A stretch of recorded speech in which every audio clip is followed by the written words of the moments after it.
We 3D printed a dice tower, and it might be your favorite game accessory.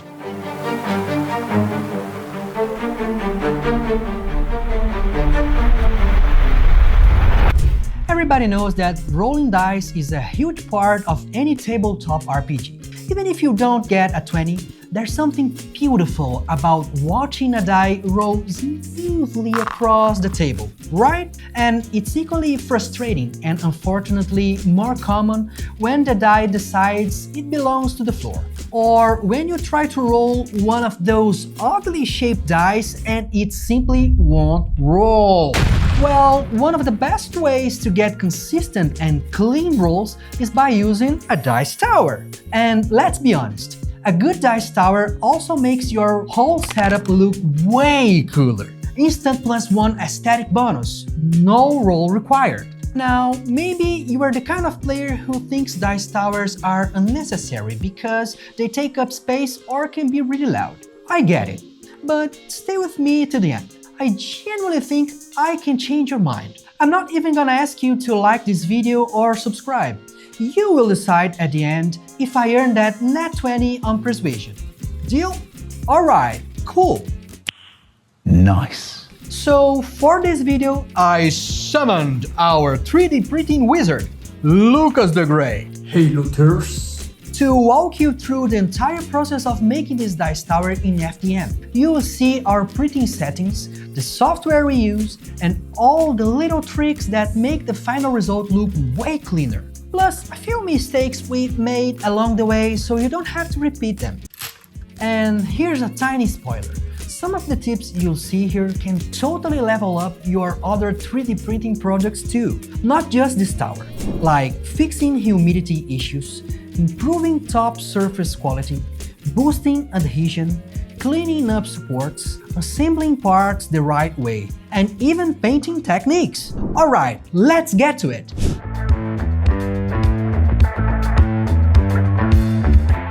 There are a ton of dice towers out there. Here at Loot, we have several models that fit all kinds of stories, all pre-supported for resin and some already optimized for FDM printing. So when it came time to pick one for this video, we went with this tower from the Nightmares of the Abyss Fantasy Bundle. It has that classic shape that works for pretty much any campaign. The cool part is you get both versions. Resin-ready files, this one right here next to me, and the FDM-friendly version, which is what we printed.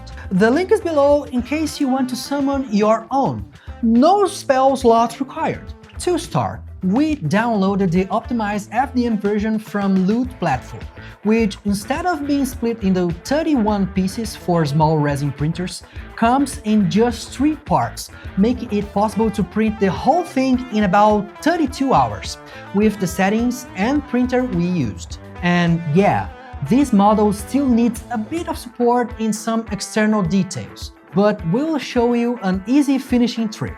So if a small section fails or you don't love how a detail turned out, you can fix it without reprinting the entire thing. You'll save material and also your sanity. We printed everything in PLA because it's super easy to work with and works perfectly for this kind of prop. I mean, unless you are planning to use your dice tower in the middle of the Sahara Desert. In that case, yes, your PLA might get a little melty. But if you're rolling dice in the desert, you've got bigger problems. To print all 3 parts, we used a total of 694 grams of filament, with the following settings: 3 walls, 6 top layers, 4 bottom layers, 7% gyroid infill, and a 0.16mm layer height. We printed everything on a Bamboo Lab X1 carbon, but honestly, any printer with at least 210mm of bed space and 230mm of Z height can handle this model without needing to cut anything.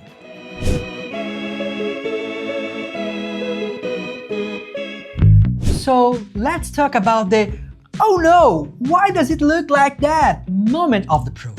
For this print, we decided to be brave or reckless, depending on your point of view, and use a spool of filament that had been sitting open in a corner for, let's just say, long enough to start questioning its life choices. And surprise, it was full of moisture, which means our print came out covered in strings, tiny plastic spider webs everywhere. Now, strings are actually easy to fix with a heat gun or even a small torch. But the real problem? The moisture made the whole piece more fragile.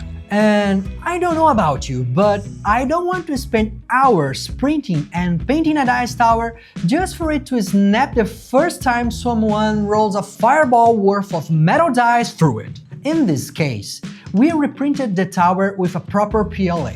And to improve the top surface finish, we also changed the top layer pattern from rectilinear to concentric, which gives you a much smoother result.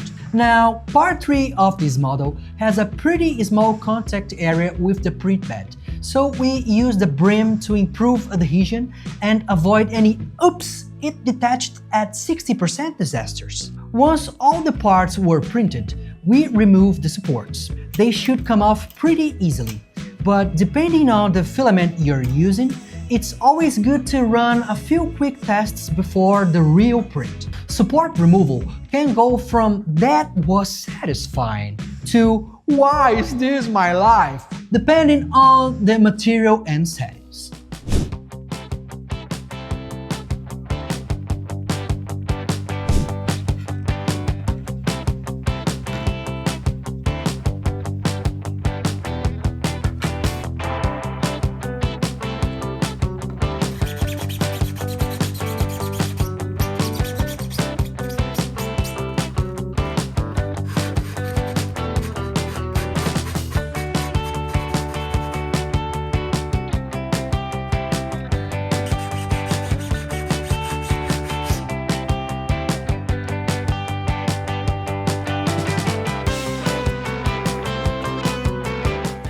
Gluing the pieces together is pretty simple.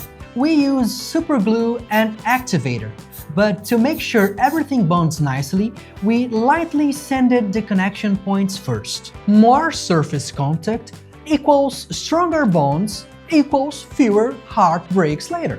The top piece even has guide pins, so alignment is super easy. Still, a tiny gap or two is almost inevitable.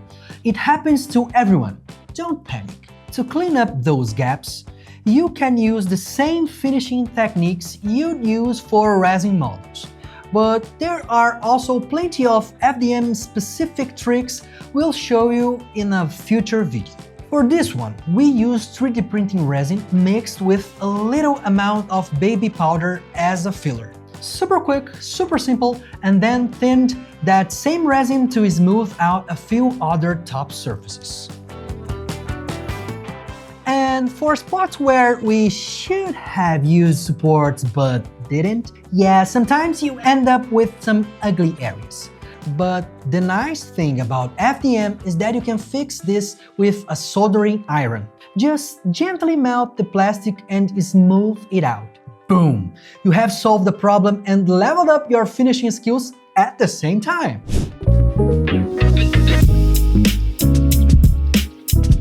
After all that, we were ready for painting, aka the moment where everything starts looking cool. First, we primed everything in black.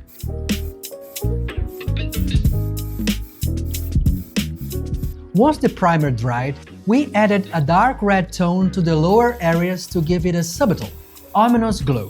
Very ancient tower from the abyss vibes. Then we used a zenithal highlight with light gray to give a nice contrast between the lighter and darker areas. Then use the sponge to add some irregular textures so the stones don't all look the same.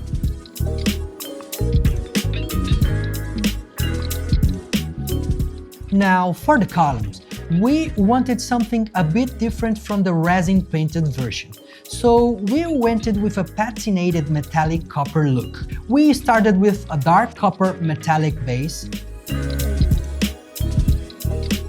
highlighted the edges with a lighter copper dry brush.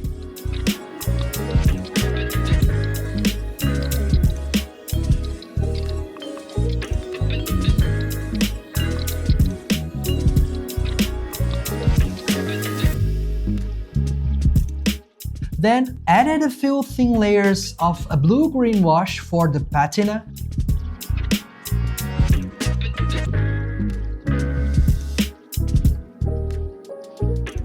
Up top, for the wood texture, we painted a dark brown base, followed by 2 lighter brown dry brushes. To finish everything off and really sell the vibe of an ancient dice tower built centuries ago in the depths of the abyss, we added some textures and moss with a reddish tint. And to make things extra interesting, we added a rust effect material in some tiny spots to bring even more texture to the details.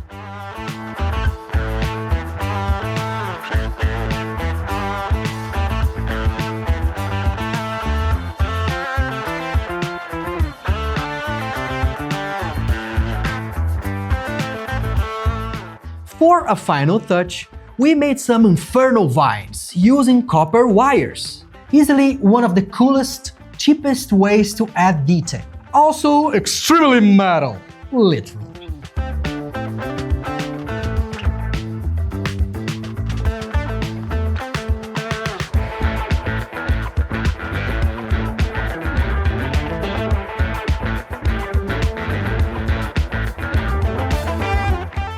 And that's our fully printed and painted dice tower, ready for your next game night. It looks awesome on the table. It rolls like a dream, and it keeps both your dice and your furniture safe. Especially if you are one of those brave souls who rolls metal dice without fear or mercy. And hey, remember at the beginning when I said I wasn't gonna ask you to like and subscribe because I'd convince you it was worth it? Well, if you made it all the way here, I think it's fair to say I rolled with advantage on that. So if you enjoyed watching this build come to life, go ahead, hit like and subscribe, just to officially confirm that critical success. Also, let me know in the comments.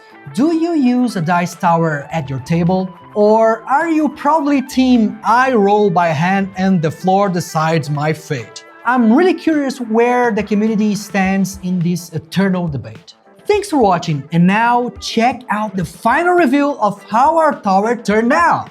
See you in the next one!